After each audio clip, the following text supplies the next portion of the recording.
이사야서 40장 3절로 5절 말씀 암송하심으로 주일 예배를 드리겠습니다. 외치는 자의 소리여 이르되 너희는 광야에서 여호와의 길을 예비하라. 사막에서 우리 하나님의 대로를 평탄하게 하라. 골짜기마다 도두어지며 산마다 언덕마다 낮아지며 고르지 아니한 곳이 평탄하게 되며 험한 곳이 평지가 될 것이요 여호와의 영광이 나타나고 모든 육체가 그것을 함께 보리라. 이는 여호와의 입이 말씀하셨느니라. 아멘.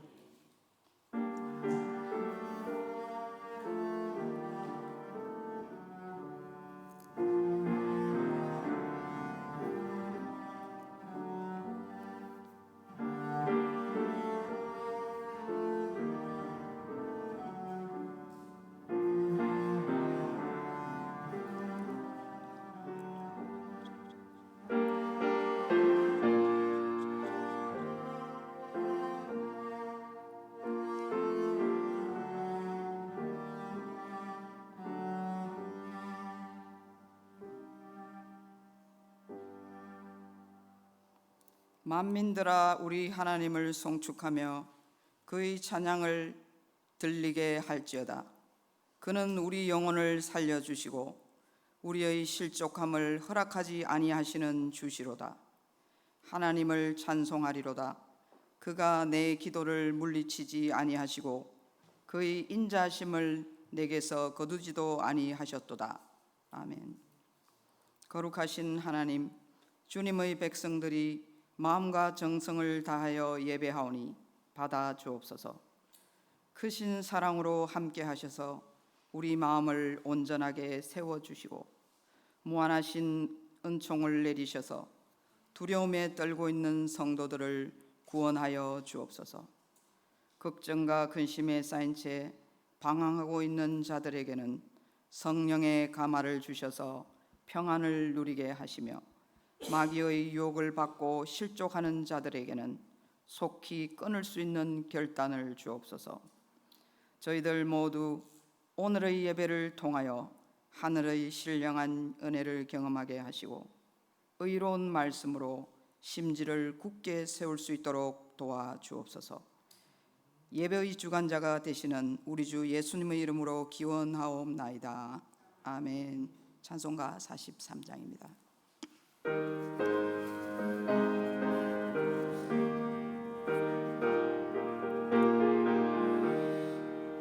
즐겁게 안식할 날, 반갑고 좋은 날, 내 마음을 평쾌하니 즐겁고 기쁜 날, 이 날에 전하 만민 다 보좌 앞에서 참되신 삼위일체 다 찬송 부르네.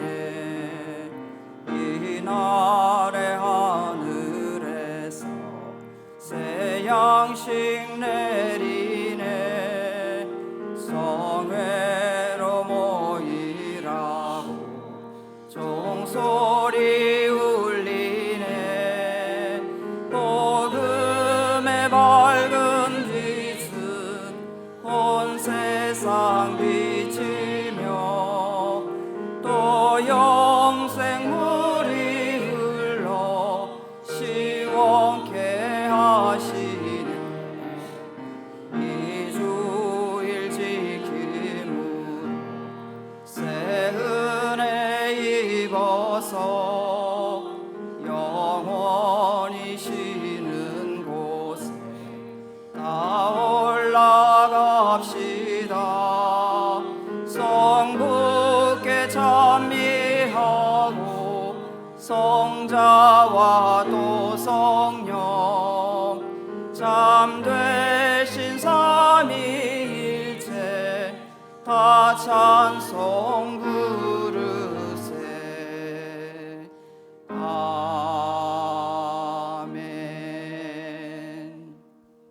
성시교독은 44번입니다. 온 땅이여 여호와께 즐거운 찬송을 부를지어다.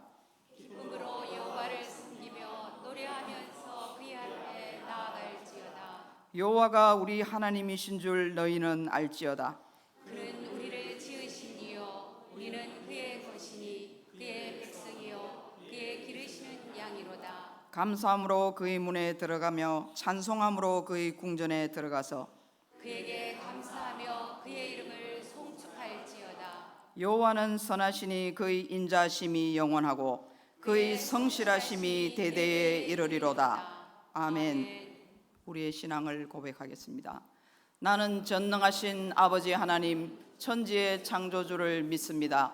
나는 그의 유일하신 아들 우리 주 예수 그리스도를 믿습니다. 그는 성령으로 잉태되어 동정녀 마리아에게서 나시고 본디오 빌라도에게 고난을 받아 십자가에 못 박혀 죽으시고 장사된 지 사흘 만에 죽은 자 가운데서 다시 살아나셨으며 하늘에 오르시어 전능하신 아버지 하나님 우편에 앉아 계시다가 거기로부터 살아있는 자와 죽은 자를 심판하러 오십니다.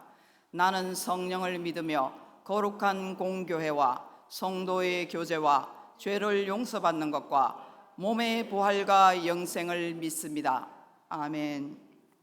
찬송가 315장입니다.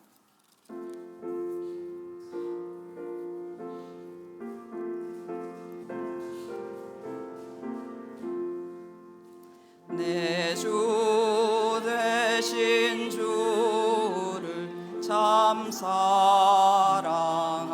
사랑하고 곧 그에게 죄를 다고 합니다. 큰 은혜를 주신 내 예수시니 이전보다 더욱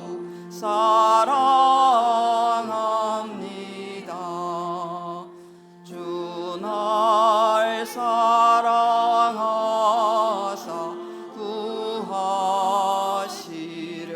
구하시려고 저 십자가 고난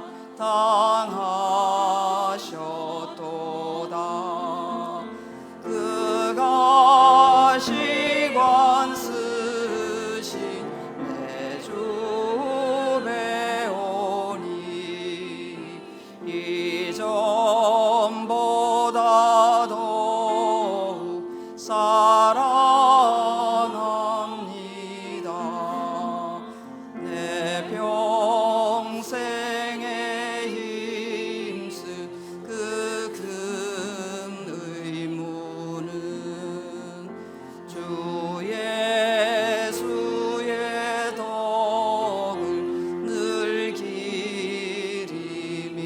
기림이라. 숨질 때에까지 내 할 말씀은 이전보다 더욱 사랑합니다. 그 영광의 나라 나 들어가서 그 풍성한 은혜 늘 감사하리. 금멸 유관 쓰고 나 찬송할 말 이전보다 더욱 사랑합니다.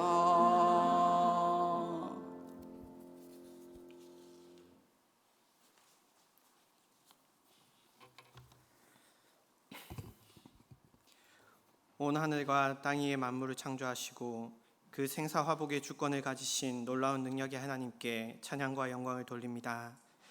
죽을 수밖에 없는 괴수와도 같은 저희들을 사랑하여 주시고 세상이 줄 수 없는 평안과 위로로 감싸주시며 신실하신 우리 구주 예수 그리스도의 보배로운 피로 우리 모든 죄값을 완전히 치루어 주신 주님의 놀라운 사랑에 감사드립니다.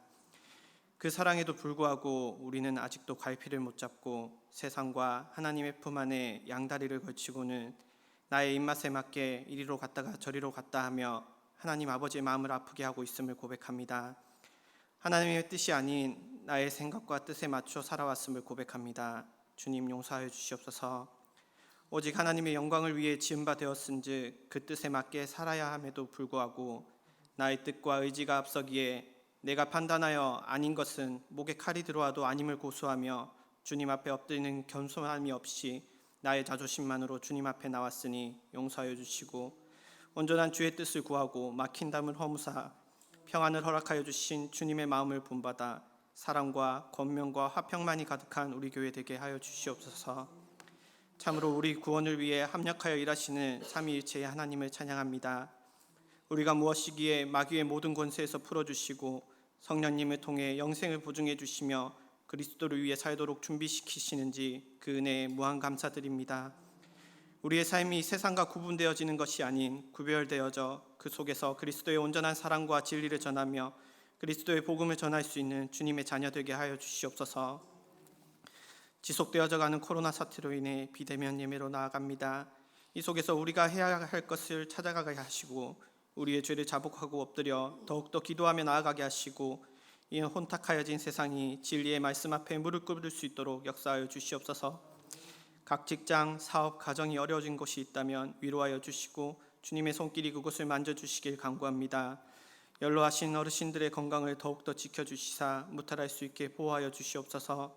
교회에 나올 수 없지만 온라인으로 예배를 마음을 다하여 지켜 행하게 하여 주시옵고 매일매일의 말씀 묵상과 찬양으로 우리의 신앙이 더욱더 깊어지고 견고하여지는 계기가 될 수 있게 인도하여 주시옵소서. 이 계기로 하여 우리의 마음에 예배의 소중함을 더욱더 알게 하시고 후에 핍박받는 일이 다가올지라도 이겨낼 수 있는 힘을 키워나가는 시간으로 삼아 주시옵소서. 이 나라를 위해 기도합니다. 하나님을 두려워하는 위정자들이 되게 하시고 하나님이 도우시사 기도함으로 세워져가는 나라가 될 수 있게 도와주시옵소서. 물질적 가치 우선으로 세속화되어 가고 말씀에 반대되는 것들이 사람이 먼저라는 잘못된 관념으로 세상을 이끌어가고 있습니다.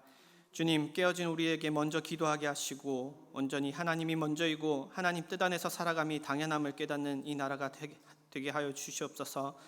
우리 교회를 사랑하여 주시사 지켜주시옵소서. 하나님의 은혜로 일찍이 이 장세포 땅에 하나님의 복음을 위해 세워주셨으니 그 뜻을 잊지 않게 하여 주시옵소서. 주신 은혜로 귀한 성전을 세워주셨으니 우리 마음에도 하나님의 온전하고 거룩한 성전을 세워주시고 하나님의 명령하신 바 그 사랑과 선하심을 이 교회와 이 땅에 전할 수 있는 우리 교회 되게 하여 주시옵소서.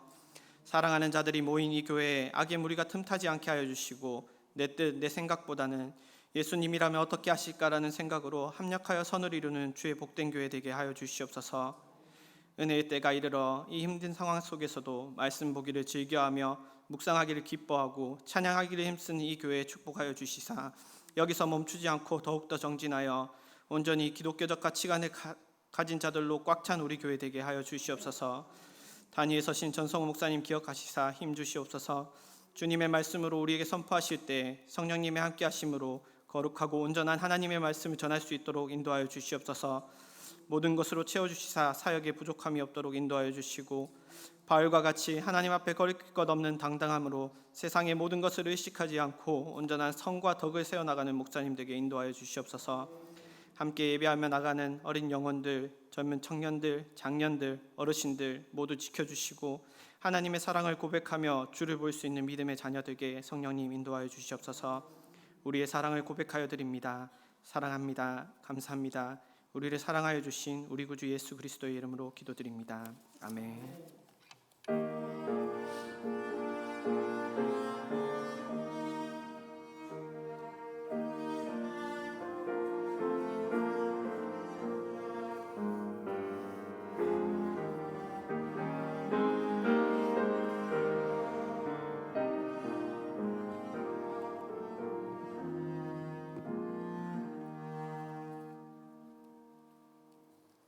하나님께서 오늘 우리에게 주신 말씀은 호세아 4장 6절로 10절 말씀입니다.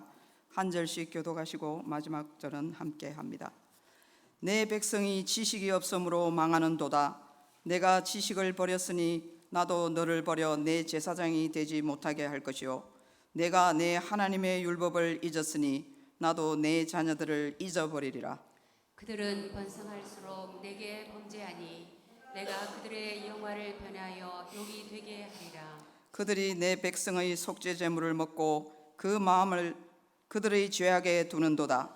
장차는 내 백성이나 제사장이나 동일함이라. 내가 그들의 행실대로 벌하며 그들의 행위대로 갚으리라. 그들이 먹어도 배부르지 아니하며 음행하여도 수요가 늘지 못하니 이는 여호와를 버리고 따르지 아니하였음이니라. 아멘. 주일 특송은 정은실 집사님께서 올려드리겠습니다.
오늘은 하이델베르크 교리문답 제2문답 시간입니다. 지난 시간까지 우리는 1문답을 통해 인생의 참된 위로란 삼위일체 하나님께로부터 오는 것이다 라는 사실에 대해 말씀을 들었습니다. 한 주간 동안 여러분은 이 사실을 고백하며 사셨습니까? 이제 우리는 이 문답을 통해 이 위로를 향해 가는 길에 대한 말씀을 듣겠습니다. 먼저 우리 1문답에 이어 하이델베르크 2문답을 함께 고백하겠습니다. 살아서나 죽어서나 당신의 유일한 위로는 무엇입니까? 살아서나 죽어서나 나의 몸과 영혼은 나 자신의 것이 아닙니다. 나의 몸과 영혼은 나의 신실하신 구주 예수 그리스도의 것입니다. 그리스도는 자신의 보배로 이로 나의 모든 죄값을 완전히 지으셨습니다. 그리스도는 나를 마귀의 모든 권세에서 풀어주셨습니다. 또한 그리스도는 나를 지켜주십니다. 그리고 하늘에 계신 아버지의 뜻이 아니라면 내 머리에서 머리카락 하나도 떨어지지 않습니다. 참으로 모든 것은 나의 구원을 위해 합력하여 일합니다. 그리고 그리스도는 성령님을 통해 내게 영생을 보증해 주십니다. 또한 그리스도는 이제부터 진심으로 기꺼이 그리스도를 위해 살도록 나를 준비시키십니다. 이 위로 안에서 복을 누리며 살다가 죽기 위해 당신은 무엇을 알아야만 합니까? 다음은 세 가지를 알아야 합니다. 첫째, 나의 죄와 비참함이 얼마나 큰지 알아야 합니다. 둘째, 어떻게 내가 나의 모든 죄와 비참함으로부터 구원받는지 알아야 합니다. 셋째, 어떻게 내가 그러한 구원을 주시는 하나님께 감사해야 하는지 알아야 합니다. 아멘. 아멘. 두 번째 문답에 귀를 기울일 때 제일 먼저 우리의 관심을 끄는 것은 당신은 무엇을 알아야만 합니까? 라고 묻는 질문의 형식입니다. 보통 사람들은 당신이 바라는 위로나 소망을 성취하기 위해 어떻게 해야 합니까? 라고 묻습니다. 행위에 초점이 있습니다. 그리고 이 질문은 심리학이 활개를 치는 현대에 와서는 다음과 같이 변화됩니다. 당신이 위로를 얻기 위해 당신이 내려놓아야 할 마음의 짐은 무엇입니까? 당신이 붙잡고 있는 아집은 무엇입니까? 어떻게 하면 당신은 당신의 마음을 잘 개방할 수 있고 그러므로 당신을 얽매고 있는 그 고통의 매임에서 풀려날 수 있겠습니까? 형태는 달라졌지만 결자, 해지, 즉 묶은 자가 풀어야 한다. 다시 말해 내가 어떻게 하면 되느냐는 똑같은 방법론을 되풀이합니다. 그러나 성경의 핵심 내용, 기독교의 진리를 전파하는 하이델베르크 교리문답 제2문은 무엇을 알아야만 하느냐라고 묻습니다. 이 위로 가운데 복된 인생으로 살기 원한다면 무엇을 행해야 되는가? 혹은 무엇을 느껴야 하는가를 말하지 않고 무엇을 알아야 하는가라고 묻는다는 사실입니다. 현대를 살아가는 우리에게는 어떤 면에서 매우 생소합니다. 그러나 우리가 안다는 것에 대해 특별히 관심을 가져야 하는 이유는 우리의 신앙과 밀접한 관련이 있기 때문입니다. 한국교회의 일반적인 풍토를 보면 안다라는 것에 대해 거부감을 가지고 있는데 교회를 오래 다닌 분들은 더욱 그렇습니다. 물론 아닌 분도 계시겠지만 오랫동안 흘러온 그동안의 보편적 정서가 그렇다는 것입니다. 우리가 교회를 다니면서 어른들에게 많이 들어온 이야기가 무엇입니까? 목사님 불편하시게 왜 그렇게 쓸데없는 질문을 많이 해? 덮어놓고 믿으면 다 해결돼. 머리에 든 것만 많고 가슴이 뜨겁지 않으면 무슨 소용이야? 이런 식의 훈계들이 아닙니까? 이 말이 전적으로 틀린 것만은 아니지만 그럼에도 불구하고 상황적으로 적용돼야 할 이야기가 왜 보편적으로 회자되고 있는지를 간파해야 합니다. 만약 우리가 치열하게 아는 것이 중요하다고 생각하는 풍토를 갖고 있었다면 그런 말이 보편적으로 회자되지는 않았을 것이기 때문입니다. 흥미로운 사실이 하나 있는데 그것은 이 암과 관계된 서로 반대되는 격언 혹은 속담이 우리 사회에서 아무렇지 않게 조화를 이루며 살고 있다는 것입니다. 하나는 아는 것이 힘이다 라는 말이요, 다른 하나는 모르는 게 약이다 입니다. 아는 것이 힘이다 라는 말은 서양 속담입니다. 여러분들이 아마도 학교 윤리 시간에 배우셨을 텐데 프랜시스 베이컨이 한 말입니다. 이에 반해 모르는 게 약이다 라는 말은 우리나라 속담입니다. 이 속담의 정확한 기원은 알 수 없지만 아마도 식자우환이라는 말에서 유래했을 것이라 여겨집니다. 식자우환은 삼국지에 나오는 말인데 조조가 제갈공명을 유비에게 추천한 서서를 자기 편으로 끌어들이기 위해 서서의 어머니 위부인의 필체를 모방하여 편지를 쓰게 합니다. 결국 어머니에 대한 효심으로 서서는 원치 않는 조조 편으로 가게 되었는데 훗날 이 사실을 알고 난 위부인이 한 말에서 유래되었다고 합니다. 원문은 여자가 글씨를 안다는 것부터가 걱정을 낳게 한 근본 원인이다 라는 뜻인 여자 식자우환입니다. 이처럼 똑같은 지식, 알에 대해 서양적인 사고방식은 아는 것이 힘이다, The knowledge is power 라고 한데 반해 동양에서는 모르는 것이 약이다 라고 전해져 내려온 것입니다. 그러다 보니 우리는 신앙적인 면에서도 미묘하게 모르는 것이 약이다 라는 사고방식을 받아들이게 되었습니다. 그리고 이것은 우리 민족의 일부 정서인 반주지주의, 즉 아는 것에 대한 거부감과 꼭 맞아떨어졌고 거기에다가 기독교에서 17세기 이후 대두된 경건주의, 다시 말해 지나치게 딱딱한 지식적인 것에 대한 반동으로서 성경을 읽기보다 기도하고 묵상하는 것을 더 중시하는 풍토와 결합되었습니다. 참고로 여기에서의 묵상은 성경에 기초한 정상적인 묵상의 범위를 넘어서 인간의 사변과 무한한 추상적 사고로까지 이어지는 묵상, 곧 사탄의 미혹에 취약한 상태까지 이르는 묵상을 말합니다.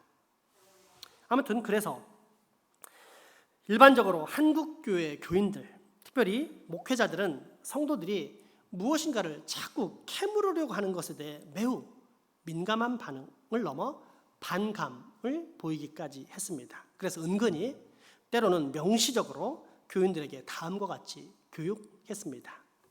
신앙이란 뭘 자꾸 캐 묻고 따지는 것이 아니다. 내지는 묻지 말고 순종해라. 내지는 성도가 머리가 커지면 결국 순종하지 않게 된다. 이런 것들입니다. 물론 이런 것들을 암묵적 또는 명시적으로 교육하는 데는 여러 가지 이유가 있습니다만 가장 큰 이유는 목회자 자신이 알고 있는 것이 별로 없기 때문입니다. 그러니까 성경적 지식이나 성경의 진리에 대해서 잘 모르는 것입니다. 그러니 자기보다 많이 알고 있는 성도 또는 모르는 것에 대해 자주 질문하는 사람이 반가울 수가 있겠습니까?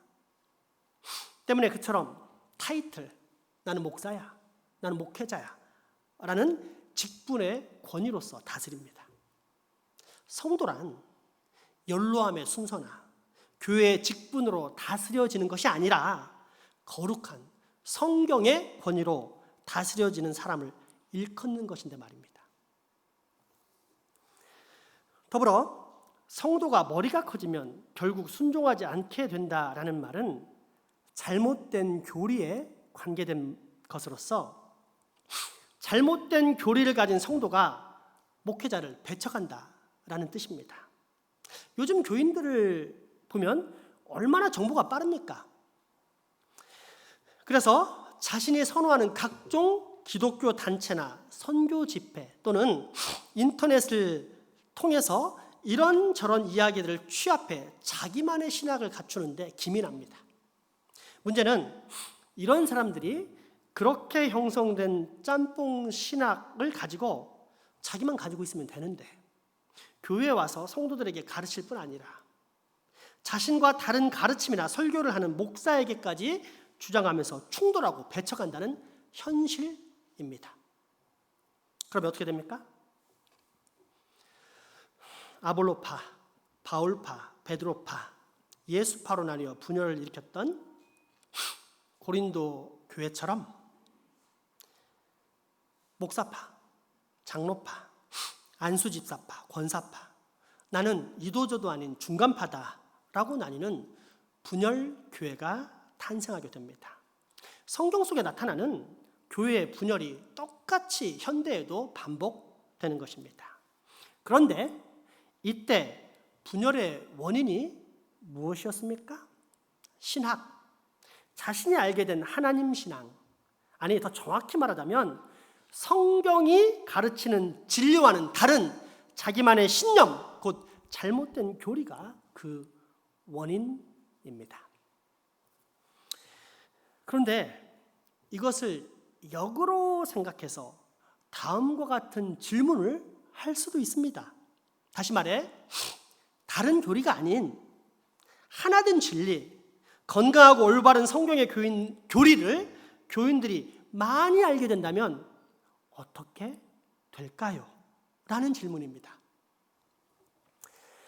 성도의 머리가 커지면 결국 순종하지 않는다는 말이 거짓임을 깨닫게 될 것입니다. 오히려 하나 되고 더 순종하게 됩니다. 그래서 이 사실을 아까의 부정적인 문장에 대입해보면 이렇게 바뀝니다. 성도의 머리가 커지면 서로 하나가 되어 결국 더욱더 최선을 다해 순종하게 된다. 이 원리는 전혀 복잡하지 않습니다. 간단합니다. 담임 목사가 교리, 하나님의 진리에 대해 명확히 알고 있습니다. 그래서 성도들에게 하나님의 영광을 위해서 이렇게 살아야 한다라고 가르친다고 가정할 때 장로 한 사람이 그 교육을 받고 돌아설 때 더 힘이 있을까요? 아니면 둘이 교육을 받고 돌아설 때 더 힘이 있을까요? 나아가 장로 두 사람만 교육받고 돌아설 때 더 힘이 있을까요? 안수집사, 권사 10사람이 교육받고 돌아설 때 더 힘이 있을까요? 더 나아가 중직자 12사람만 교육받고 돌아설 때 더 힘이 있을까요? 아니면 서리집사 포함 일반 성도 500여 명이 교육받고 돌아설 때 더 힘이 있을까요? 그렇습니다. 성경의 핵심 내용, 올바른 진리, 곧 정상적이고 건강한 기독교 교리를 제대로 배우게 되면 그 암으로 인해 분열이 생기는 것이 아니라 오히려 그만큼의 더 많은 성도들이 하나님의 말씀에 더욱더 순종하는 놀라운 역사를 일으키게 된다는 사실입니다. 우리 모두가 성령님의 강력한 임재와 능력 속에 놀라운 하늘의 역사, 교회의 힘찬 부흥을 경험하게 되는 것입니다. 그러므로 여러분, 이 시간 우리 그 역사를 한번 상상해 봅시다. 삼위일체 하나님을 올바로 알고 그러므로 말미암아 온 교회 성도들이 그 진리 가운데서 하나님의 영광을 위해 살고자 분투 노력하며 살아가는 그 모습을 상상해 봅시다. 그 인원이 무려 500여 명입니다. 거룩하신 하나님 아버지의 은혜와 영광이 얼마나 강력하게 우리 교회를 휘감고 있을지 상상만 해도 가슴 벅차오르지 않습니까? 바로 이것입니다. 즉 교회에서 수많은 사람들을 하나로 묶는 것은 절대 으쌰으쌰 하는 신앙 캠페인이나 서로의 협력이나 의지가 아닙니다. 또한 부모와 자식, 친척 또는 고향, 친구나 학교, 동문 같은 끈끈한 혈연이나 지연, 학연이 우리를 하나로 만들지 못합니다. 더불어 사람의 기분을 즐겁게 하거나 멜랑콜리하게 만들거나 또는 편안하게 만들어 혼몽의 상태로 이끄는 인위적인 감동의 설교나 이벤트 개최도 결코 아닙니다. 진리입니다. 사랑과 공의의 말씀, 성경의 핵심 내용, 곧 기독교의 교리만이 우리를 진심으로 하나 되게 만들 수 있다는 것입니다. 자, 그렇다면 이제 한번 진지하게 질문해 보겠습니다. 우리가 기독교의 교리를 안다는 것은 어떤 뜻이 됩니까? 단순히 교회 생활을 어떻게 해야 하는지에 대한 지식을 쌓는다는 것을 말하겠습니까? 아니면 우리 모두를 하나님의 영으로 묶는 진리의 말씀을 섭취한다는 말씀이 되겠습니까? 그렇습니다. 알미란 곧 우리 주 하나님과 영원히 함께하는 영생의 삶을 시작한다라는 의미입니다. 요한복음 17장 1절에서 3절 말씀을 통해 확인해 보겠습니다. 예수께서 이 말씀을 하시고 눈을 들어 하늘을 우러러 이르시되 아버지여 때가 이르렀사오니 아들을 영화롭게 하사 아들로 아버지를 영화롭게 하게 하옵소서.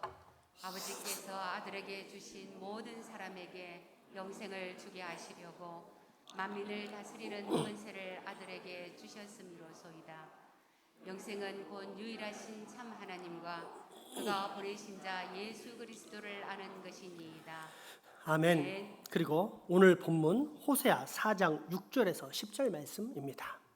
내 백성이 지식이 없으므로 망하는도다. 내가 지식을 버렸으되 나도 너를 버려 내 제사장이 되지 못하게 할 것이요 내가 내 하나님의 율법을 잊었으니 나도 내 자녀들을 잊어버리리라.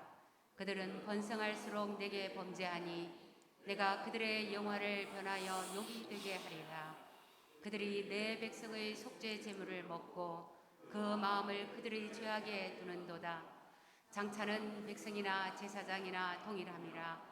내가 그들의 행실대로 벌하며 그들의 행위대로 갚으리라. 그들이 먹어도 배부르지 아니하며 음행하여도 수요가 늘지 못하니 이는 여호와를 버리고 따르지 아니하였음이니라. 아멘. 이스라엘이 걷는 패역의 모든 원인에 대해 호세아 선지자는 어떻게 이야기하고 있습니까? 사실 대부분의 선지서 역시 동일한 지적을 하는데 하나님의 율법을 무시했기 때문이라고 합니다. 즉 악의 본질적인 원인이란 하나님의 말씀에 대한 무지입니다. 다시 말해 인간의 악이란 어떤 악한 행동을 하기 때문에 악한 것이 아니라 하나님을 모를 뿐 아니라 알고 싶어 하지도 않는 마음, 그게 바로 악이라는 것입니다. 따라서 만약 우리가 건강하다면 우리는 하나님을 알되 먼저 반드시 하나님의 말씀을 알아야만 한다는 것입니다. 그렇다면 이처럼 하나님을 알기 위해 우리는 어떻게 해야만 합니까? 물론 성경이 말하는 알미란 아는 것이 믿는 것이요, 믿는 것이 곧 사는 것으로서 전인격적인 삶을 의미합니다. 그럼에도 불구하고 전인적인 삶에 이르기까지에는 각각의 단계가 있는데 그 첫 번째는 지식의 습득, 곧 하나님의 말씀이 전하는 바를 자꾸만 섭취하는 것입니다. 그리고 참으로 재미있는 것은 그런 부분에 있어서 불우한 환경에 처한 우리가 상당히 유리하다는 사실입니다. 방금 읽은 본문인 호세아서 4장 6절에서 10절 말씀을 다시 한번 잘 살펴보십시오. 6절에서 백성들의 멸망의 원인이 여호와 하나님에 대한 지식의 상실이다 라고 진단한 후에 그 조건들에 대해 7절에서 10절이 증거하고 있는데 잘 살면 잘 살수록 하나님을 더 잘 버리게 된다라고 기록하고 있습니다. 말 그대로 살만하기 때문입니다. 그러니 아쉬운 것도 없고 해서 그저 자기를 즐기기에 바쁘게 되고, 그러면서 자신도 모르는 사이에 점점 하나님을 멀리하다가 결국은 버리게 된다라는 뜻입니다. 그리고 이것은 반대로 말하면 여기에 모인 우리가 참으로 복받은 사람이다 라는 뜻이 되기도 합니다. 자기 집 가지고 편안하게 사는 사람보다 전세, 월세로 사는 사람이 더 간절히 하나님을 찾기 때문입니다.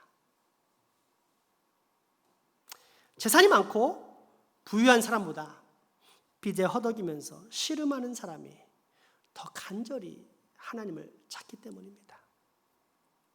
아무 근심 걱정 없이 여유롭게 삶을 누리며 사는 사람보다 온갖 근심 걱정거리가 있는 사람이 더 간절히 하나님을 찾기 때문입니다. 그러니 경제적 삶의 여유나 경제적 삶의 여유가 평균 또는 그 이하의 삶을 사는 우리는 사실상 얼마나 행복한 존재입니까? 따라서 이처럼 행복한 우리, 곧 하나님을 받아들이기에 가장 적합한 시간을 보내고 있는 우리는 하나님의 말씀에 대한 지식을 반드시 쌓아야 합니다. 성경을 읽어야 합니다. 말씀을 묵상해야 합니다. 그리고 성경의 진리, 곧 건강하고 올바른 교리를 날마다 섭취하고자 고군분투해야 합니다. 그러면 비로소 우리는 올바른 영생의 길에 들어서게 됩니다. 삶의 두 번째 단계, 그것은 습득한 지식을 암송하는 것입니다. 전쟁 중에 적진에 침투할 특전사 용사가 비행기에서 뛰어내려야만 하는 급박한 상황 속에 낙하산을 펼치지 못하면 어떻게 됩니까? 뛰어내린 그 순간이 요단강을 건너는 순간입니다. 그 화급한 순간에 책을 꺼내 낙하산 사용법을 펼칠 수는 없기 때문입니다. 똑같은 적용이 예수 그리스도의 보혈로 말미암아 십자가의 용사가 된 우리에게도 적용됩니다. 치열한 영적 전투 중에 하나님의 말씀 또는 성경의 핵심 진리에 대해 확실하게 암송된 말씀이 없으면 곧 영적 추락을 맛보게 됩니다. 때문에 성경이 말하는 알미란 하나님의 말씀에 대한 지식 습득과 더불어 반드시 암송을 강조합니다. 그러나 현대 우리는 암송을 기피합니다. 여러 가지가 있겠지만 가장 중요한 이유는 한때 암기식 교육의 폐해를 경험한 이들이 암기식보다 설명 이해식이 진짜 교육이다 라고 강조를 했고, 그래서 지금은 이 교육 철학이 대세를 이루고 있기 때문입니다. 그래서 우리는 암기에 대해 소 닭 보듯 무관심하거나 외면합니다. 뿐만 아니라 누군가가 암기를 강요하면 요즘 말로 꼰대라면서 비난하기까지 합니다. 사실 저도 그런 교육 철학에 의해 길러진 이 시대의 자식입니다. 그래서 외우는 것을 정말 싫어했고 지금도 그리 좋아하지 않습니다. 이해되지 않는 것을 무작정 외우는 것에 대한 반감이 정말 많았기 때문입니다. 아마 저보다 연소한 여러분들도 별반 다르지는 않을 것입니다. 문제는 이렇게 외우는 것을 소홀히 하는 문화에 젖어 살다 보니 성경이 강조하는 암송마저도 외면하는 부작용이 생겼다는 사실입니다. 목욕물이 더럽다고 목욕탕 속에 있는 내 자식까지 버리는 현상을 맞이해 버렸습니다. 하지만 성경이 기록하는 삶의 두 번째 단계는 암송입니다. 즉 삶의 첫 번째 단계로서 하나님에 대한 지식을 쌓았다면 두 번째는 그 핵심 내용을 반드시 암송해야 합니다. 신명기 28장 1절에서 6절 함께 보겠습니다. 내가 내 하나님 여호와의 말씀을 내가 오늘 내게 명령하는 그의 모든 명령을 지켜 행하면 내 하나님 여호와께서 너를 세계 모든 민족 위에 뛰어나게 하실 것이라. 내가 내 하나님 여호와의 말씀을 청종하면 이 모든 복이 내게 임하며 내게 이르리니 성읍에서도 복을 받고 들에서도 복을 받을 것이며 내 몸의 자녀와 내 토지의 소산과 내 짐승의 새끼와 소와 양의 새끼가 복을 받을 것이며 내 광주리와 떡반죽 그릇이 복을 받을 것이며 내가 들어와도 복을 받고 나가도 복을 받을 것이니라. 아멘. 소위 복과 저주의 장이라는 신명기 28장인데 핵심은 여호와의 모든 율법을 지켜 행하면 복을 받고 그렇지 않으면 저주를 받는다는 기록입니다. 따라서 만약 우리 인생이 정말로 복받고 싶다면 반드시 여호와의 율법을 잘 지켜 행하여야만 됩니다. 자, 그렇다면 이때 이스라엘 백성들은 여호와의 모든 율법을 어떻게 알고 있었을까요? 여호와의 율법이 담긴 책을 늘 갖고 다녔을까요? 틀렸습니다. 이때는 종이가 발명되지 않았던 시절이라 아무나 책을 가질 수 없었기 때문입니다. 그러면 정말로 이스라엘의 백성들은 하나님의 모든 율법을 어떻게 다 알고 있었을까요? 그 해답이 신명기 6장 4절에서 9절까지 나와 있습니다. 이스라엘아 들으라. 우리 하나님 여호와는 오직 유일한 여호와이시니 너는 마음을 다하고 뜻을 다하고 힘을 다하여 내 하나님 여호와를 사랑하라. 오늘 내가 내게 명하는 이 말씀을 너는 마음에 새기고 내 자녀에게 부지런히 가르치며 집에 앉았을 때든지 길을 갈 때든지 누워있을 때든지 일어날 때든지 이 말씀을 강론할 것이며 너는 또 그것을 내 손목에 메어 기호를 삼으며 내 미간에 붙여 표로 삼고 내 짐술조와 바깥문에 기록할지니라. 아멘. 앉았을 때든지 길을 갈 때든지 잘 때든지 일어날 때든지 부지런히 가르치며 또한 그 말씀들을 집 문패, 문기 등을 포함해 집안 사방 곳곳에 기록하고 뿐만 아니라 심지어 손목과 이마에도 붙이라는 말씀.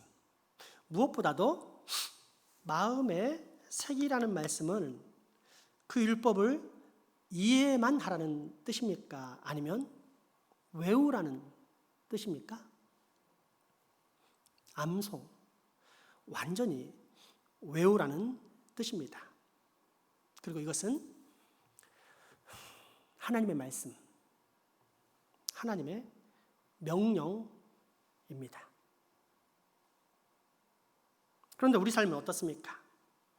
여전히 하나님이 시키신 것보다 내가 원하는 것을 더 선호하는 원죄의 충동에서 자유롭지 않습니다. 그래서 여전히 하나님의 뜻을 따라 사는데 안일과 게으름을 보입니다. 당장에 제가 지난주에 내어준 하이델베르크 암송 숙제에 대해 여러분은 얼마나 충실하게 실천하고 있습니까? 하이델베르크 1, 2문답은 장차 우리가 배우게 될 하이델베르크 모든 문답의 핵심이자 사실상 기독교 신앙의 핵심을 요약한 진리입니다. 즉, 이 문답의 암송은 선택이 아닌 필수이기에 제가 전 교우들에게 암송토록 한 것입니다. 그런데 여러분의 현재 반응, 지난 한 주간의 삶은 어떠했을까요? 지난 화요일 아침이었습니다. 주일 예배 시간에 분명히 하이델베르크 1, 2문답을 외우라고 광고했지만 제 아내가 다 외우지 못한 것처럼 보였습니다. 그래서 제가 가차없이 질문했습니다. 아내요, 살아서나 죽어서나 당신의 유일한 위로는 무엇입니까? 제 아내가 어떻게 반응했겠습니까? 잠시 당황한 눈빛을 보이는가 싶더니 이내 아무렇지도 않은 듯 당당한 눈빛과 선명한 발음으로 다음과 같이 답변합니다. 당신입니다. 그래서 저도 아주 선명하고 우렁찬 음성으로 다음과 같이 반응해 주었습니다. 이런 순 이단의 우상 숭배자 같으니라고.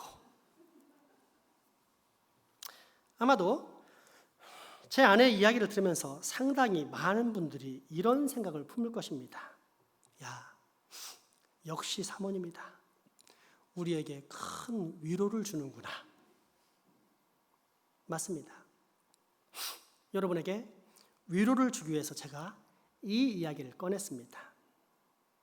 그러나 위로만 받고 끝나면 우리는 실패하는 것입니다. 반면 교사를 삼아야만 합니다. 그래서 나는 사모님처럼 되지 말자. 하이델베르크 1, 2문답을 반드시 암송하자라고 다짐해야 건강한 신앙인이 되는 것입니다. 왜요? 우리는 현재 언제든 영적 낙하산을 메고 뛰어내려야만 하는 치열한 영적 전쟁 중에 있는 십자가 보혈의 용사이기 때문입니다. 그렇습니다. 하나님에 대한 지식, 하나님을 알아가는 두 번째 단계, 그것은 암송입니다. 그리고 이처럼 하나님의 말씀, 성경의 핵심 진리를 암송하고 있을 때 우리는 어떠한 사탄의 공격에도 크게 흔들리지 않고 간단히 물리칠 수 있습니다. 그러므로 여러분, 반드시 기억하십시오. 알면 위로를 주지 결코 우리를 교만하게 만들지 않습니다. 또한 우리가 진리를 알면 그 진리가 나를 얽매는 것이 아니라 반대로 반드시 나를 참 자유케 합니다. 그렇습니다. 알매의 첫 번째 단계인 지식의 습득, 그리고 두 번째 단계인 암송, 곧 진리 안에 거하면 거할수록 우리는 점점 완전한 자유를 맛보는 예수 그리스도의 제자가 될 것입니다. 그 말씀을 하나님의 말씀에서 찾아 확인해 봅시다. 요한복음 8장 31절에서 32절 말씀입니다. 그러므로 예수께서 자기를 믿은 유대인들에게 이르시되 너희가 내 말에 거하면 참으로 내 제자가 되고 진리를 알지니 진리가 너희를 자유롭게 하리라. 아멘. 기도합시다. 살아계신 아버지 하나님, 오늘 우리에게 하나님을 알아가는데 반드시 필요한 기초 단계인 생명의 말씀에 대한 지식 습득, 그리고 암송의 중요성을 깨닫게 해주셔서 감사합니다. 바라오니 우리로 생명의 말씀을 풍성히 암송하여 그 생명의 말씀이 평생 동안 내 안에서 풍성하게 넘쳐나게 하여 주옵소서. 예수님의 이름으로 기도합니다. 아멘. 헌금하시겠습니다.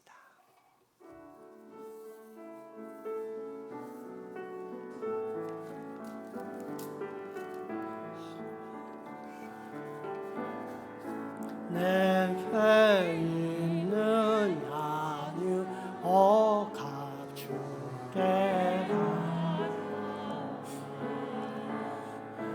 그 발 위에 임마주고 깨뜨립니다. 나를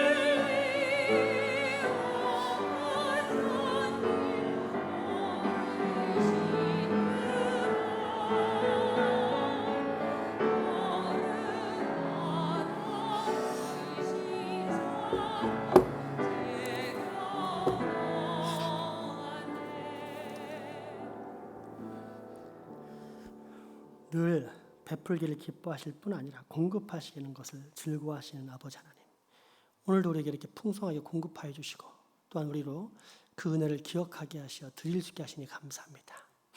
오늘 우리가 드리는 이 현금이 하나님의 영광을 위해 사용될 뿐 아니라 사용되는 곳마다 오병이어의 역사가 일어나게 하여 주옵소서.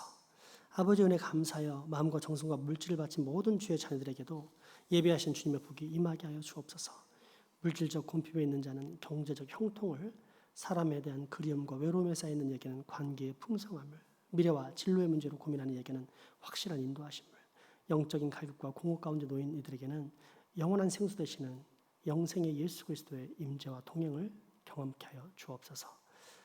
직장, 사업, 유학, 국방의 의무도로 타지 해외 나가 수고하는 우리 가족들에게도 똑같이 복을 내려주시며 무엇보다도 우리 예수님과 동행함으로 참 평안과 기쁨, 영생의 삶을 충만하게 누리는 복을 꼭 받게 하여 주옵소서. 이 지역사회에 지금 불쌍히 여기사 예수 안에서 새 생명을 얻는 생명들이 늘어날 수 있도록 우리 교회를 꼭 사용하여 주옵소서. 예수님 이름으로 기도합니다. 아멘.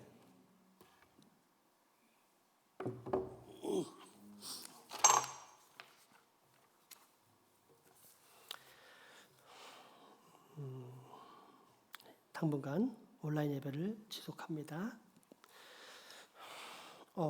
이거 수정을 안 됐군요. 필리핀 선교를 위한 바자회를 9월 말까지로 했는데 10월 첫 주까지 하도록 하겠습니다.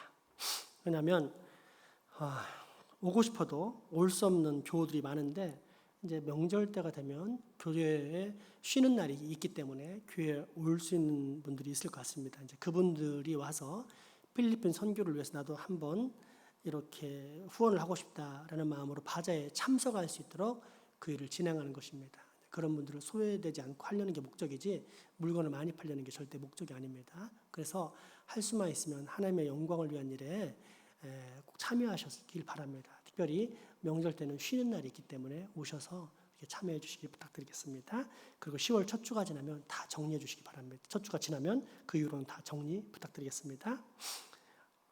물품 기증은 마리아 회원 아무에게나, 물품 구입 관련 비용은 임채원 집사님 회장에게 문의하시기 바랍니다. 오늘까지만 광고를 올리겠습니다. 사택 5층에 보면 앞마당에 우리 아이들이 지난 겨울과 봄에 신나게 놀았던 자전거들이 있는데 그 자전거가 이제 고장나고 녹슬고 뭐 여러 가지 문제가 있는 것들이 있습니다. 그래서 그것들을 다 정리해 주시기 바랍니다. 만약에 9월 말이 지나도 정리가 안 된다면은 제가 임의로 처리를 하겠습니다. 그러니까 자기 자녀의 자전거가 혹시 있으면 와서 꼭 정리하시고 이제 고쳐서 다시 타게 하시든지 해주시기 부탁드리겠습니다. 하이델베르크 1, 2문답 암송에 대해서 이제 말씀드리자면 9월 말까지는 일단 암깁니다. 그리고 이 말씀은 우리 교회에 다니는 사람이라면 누구나 암송할 수 있도록 평생의 암송 말씀으로 지정할 테니까 이거는 피할 수 없습니다. 다 암송하는 게 의무입니다. 단지 질문을 받는 것은 50세 이하만 질문을 받고 50세 이상은 질문을 안 받습니다. 질문하지 않습니다. 그런데 50세 이상임에도 불구하고 나는 외웠습니다. 우리 김혜수 성도님은 다 외웠거든요. 하는 분들은 제가 질문할 수 있습니다. 해가지고는 하는데 그 말씀이 나를 평생 붙잡고 움직이기 때문에 제가 여러분에게 이 암송을 시키는 것이지 왜 뭐 이거 속된 표현으로 돈이 나는 것도 아니고 밥이 나는 것도 아닌데 왜 외우게 하겠습니까? 그런데 영생의 풍성한 생수가 나오기 때문에 외우게 합니다. 반드시 외우셔야 됩니다. 예외 없습니다. 그런 차원에서 오늘 한번 또 테스트를 해보겠습니다. 마이크 있어? 좋아. 우리 지명이 일어나 보자. 일어나서 마이크 켜고. 지명아, 마이크 잡고 이렇게 대고. 살아서나 죽어서나 지명이의 유일한 위로는 무엇입니까?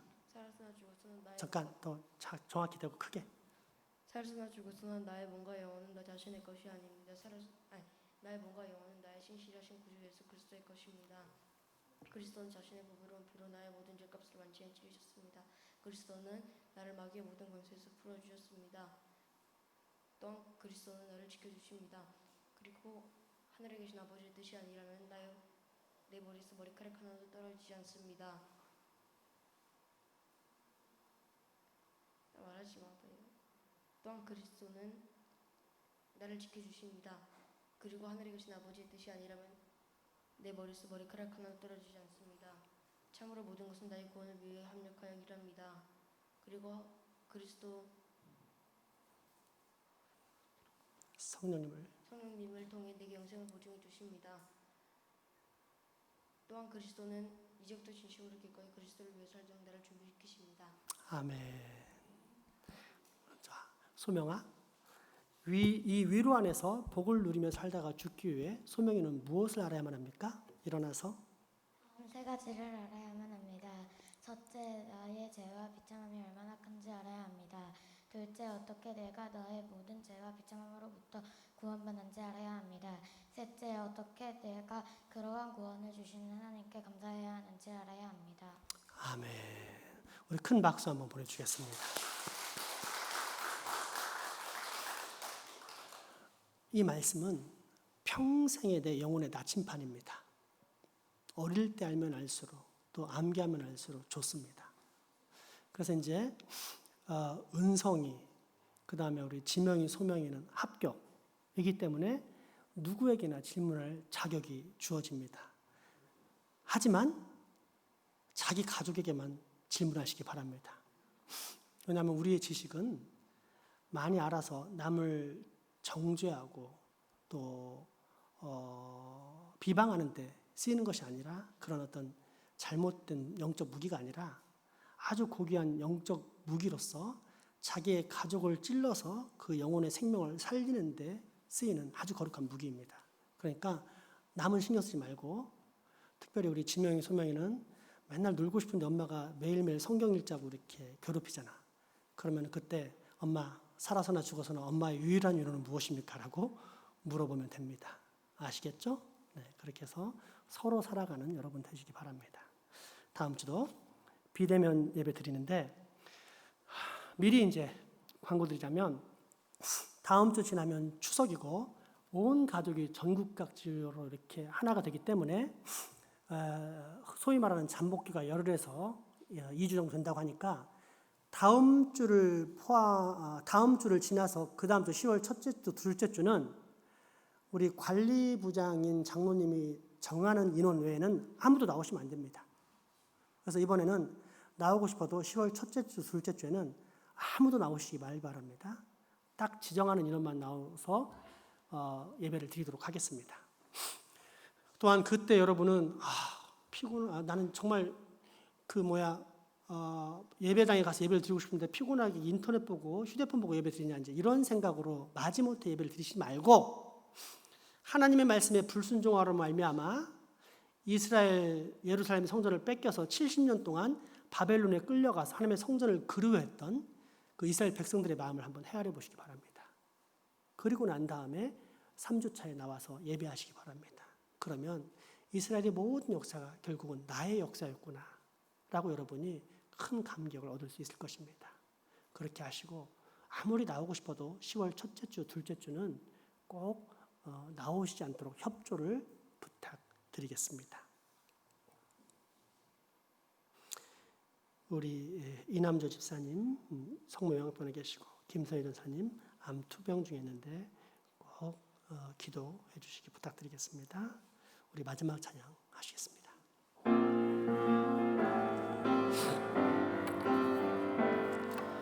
우리에겐 소원이 하나 있네. 주님 다시 오실 그날까지 우리 가슴에 새긴 주의 십자가 사랑 나의 교회를 사랑케 하네.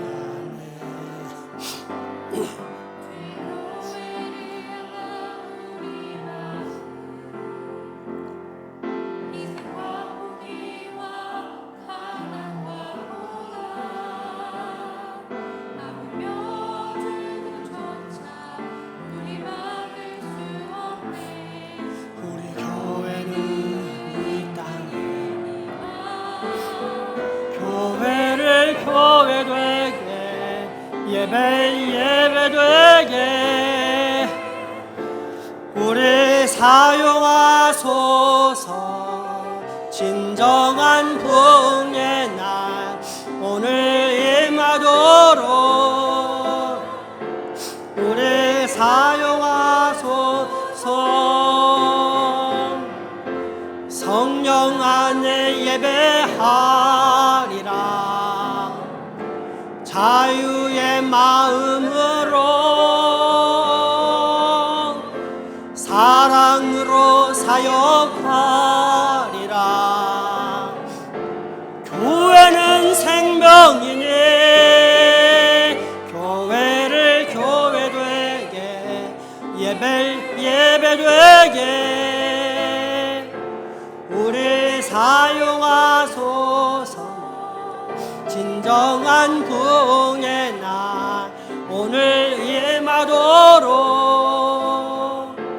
우리 사용하소서.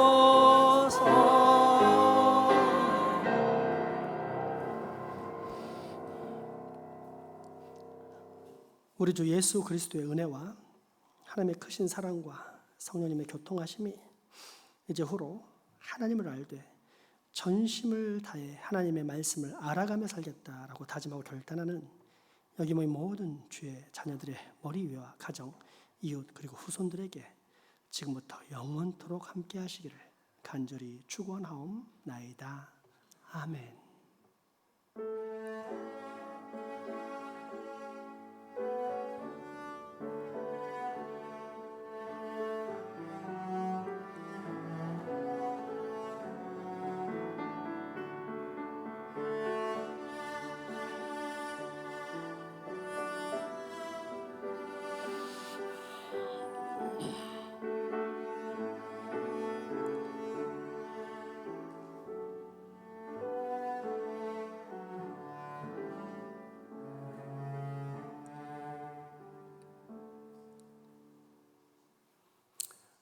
예배 마쳤습니다. 그 자리에 잠깐